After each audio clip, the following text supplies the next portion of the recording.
morning, my faithful loyal YouTube subscribers. Today is Tuesday.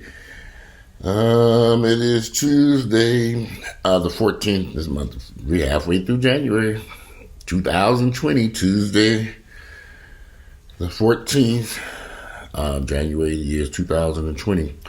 So last week, there was a murder that took place that kind of disturbed me out in Decatur area in DeKalb County.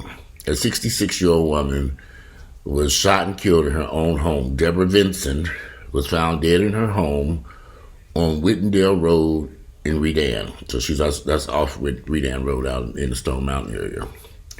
They have made arrest two teenagers, Khalil Graham, 16, and Jaqueen Graham, 15, brothers, have been charged with murder and burglary in connection with Ms. Vincent's death.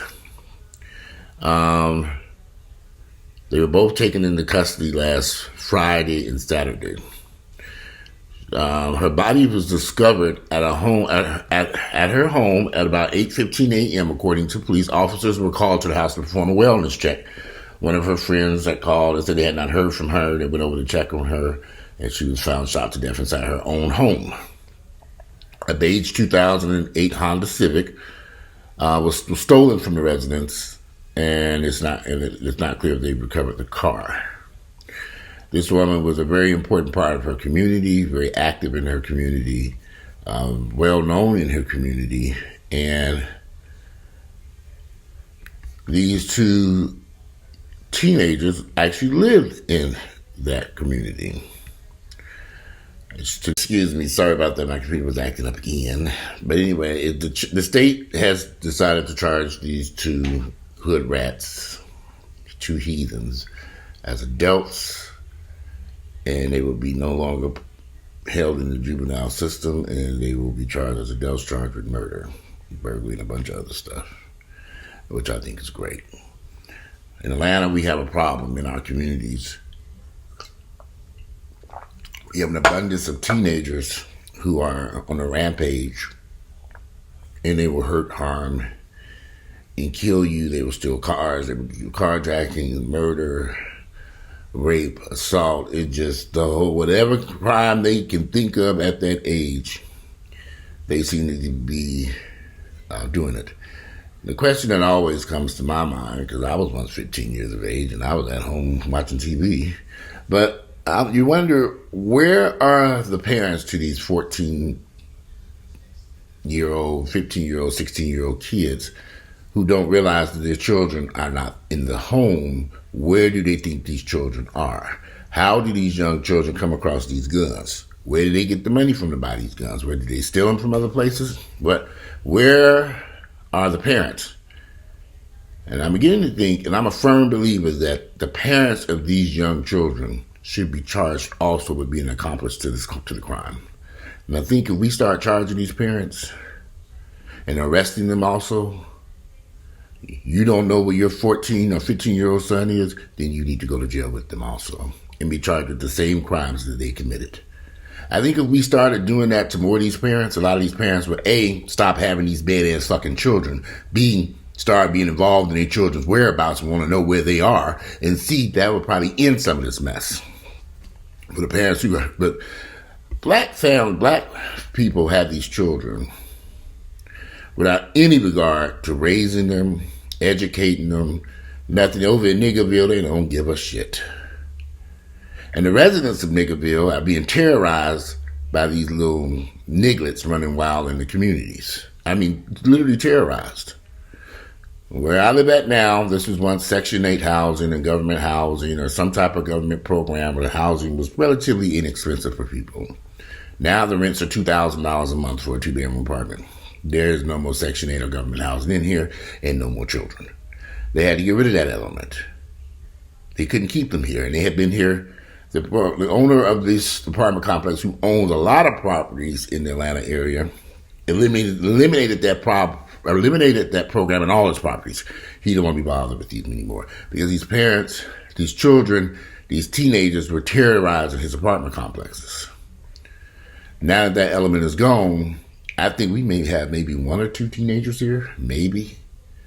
Just a very small, well, than what was here before. And there's a high school right next door. And they down here no more.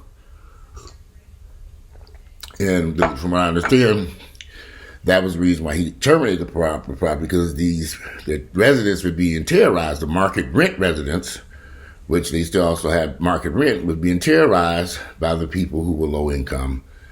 Section 8 or tax credit or whatever the program was called, of those who are familiar with it. And so they had to eliminate it. And down this apartment complex where I live is all market rent. And you won't get in here for under, I think, a one bedroom was like $1,500 or something. I'm not sure. These rents are high over here and getting higher. And they've since renovated all the units. They're even, if you see this window behind me, they were coming in through all the units, replacing all the windows, putting in brand new windows, and they're upgrading the property, repaving a lot. There's a lot of stuff going on over here. And of course, gentrification. The vast majority of the new tenants are white. There's some blacks, but not a lot like I moved in. The lady next door, she's black, but she doesn't even live here. She's in Seattle, Washington most of the time, working. She's a black woman. So most of the people I've seen moving in here, they do have some vacant units here that they've since renovated, a lot of vacant ones. But most of the people I've seen here moving in here I tend to be white people. I haven't seen any more teenagers moving in here. In the black community, it's said that you can't be a 65-year-old woman. A grandmother should have been safe in her home. Those kids should have been out there raking leaves and washing that woman's car. That's what we did as a kid. We didn't go terrorize the woman next door. We had to rake her leaves and wash her car, cut her grass, and be lucky she gave us $5. Sometimes she didn't give us nothing. I remember one time me and my brother McKinley, we had to shovel all this snow and all this stuff went over there. And she said, we knocked on the door, so we finished. She was like, okay, and closed the door. Didn't give us nothing. We went back home. Mama said, sure, don't worry about it, but I'll take care of you. We shoveled all this heavy snow off in front of her house and dug out her car and all this other stuff. So sometimes she paid us, sometimes she didn't. She didn't have it. And at that time, we little kids, we didn't know no better. The woman didn't have it. So she was an older woman. And sometimes she had money, sometimes she didn't. Gary was it is what it is. The aging process. She was an older woman. I always wondered what happened to that woman. Did she pass away over there? When I went back to Gary, her home was no longer there. It was torn down. But she had a beautiful house at one point.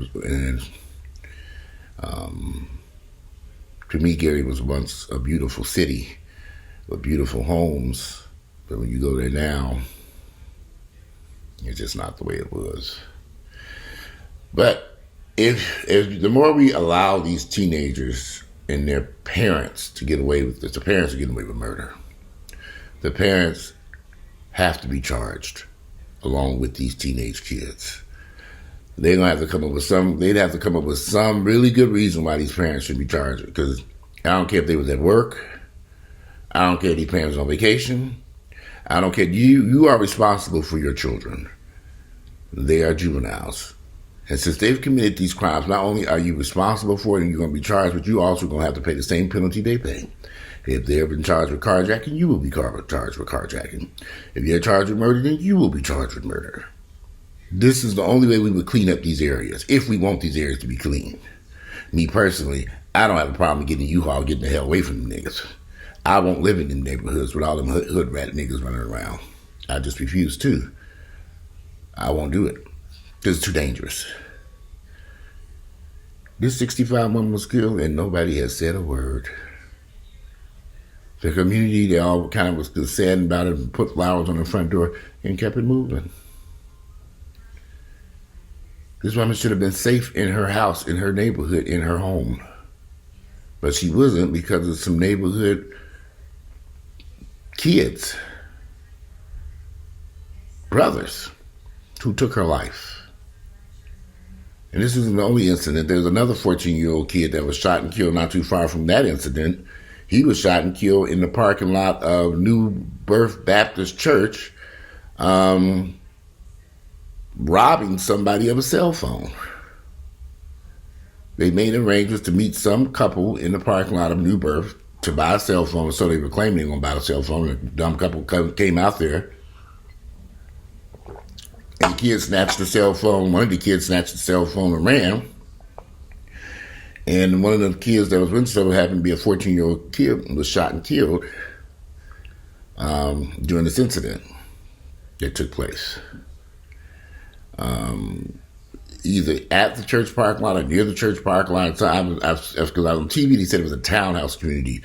But on the Atlanta Journal-Constitution's website, they're saying that they met the couple in at that church parking lot while they met there. I done told y'all black folks gonna learn not to meet these niggas trying to sell cell phones and all of this shit. So many people have been shot and killed trying to over a damn cell phone. It don't make sense. You know, shit, you got to sell a cell phone, take it to the damn store and sell it. You're better off. I don't care what, they got machines around town. You can stick the phones in there, give you money there. But you can sell a lot of these, there are businesses that will buy these phones from you. You don't have to meet nobody in no parking lot to sell no iPhone. That does not have to happen, not no more. You don't have to do that anymore. You can go meet somebody someplace at a business, and they'll buy the phone. You don't have to worry about niggas grabbing phones and running down the damn street. Yeah, but I think these parents, because most of the crime taking place in Atlanta, and I can't speak for other cities, but I know here in Atlanta when I watch the news, these are all teenagers who are running wild through these cities and terrorizing the neighbors and the neighborhoods and carjacking and doing the slider crimes. It's always some teenager who's 13, 14, 15, 16, 17, 18 years of age. Well, 18, 17, 18, really an adult. But they're all teenagers. And the crime here is, they're deadly crimes where people should get killed. So, anyway, that's just my observation. Love to hear you all's thoughts and opinions about it. But I think that's what should take place with these criminals, these teenage criminals. The parents need to be charged also. The parents have to be held accountable for their children's actions. That's the only way we're going to clean up some of these neighborhoods and make it safer. And I don't care how many parents got to be locked up. Lock them up. Charge them. That's all we can do is keep moving forward. Because these parents bringing these kids in the world without any regard to educating them, raising them, disciplining them, nobody cares. And these kids are left to go out there and terrorize communities. And it's not fair to the community. It's not fair to the judicial system. And these parents get to just walk away.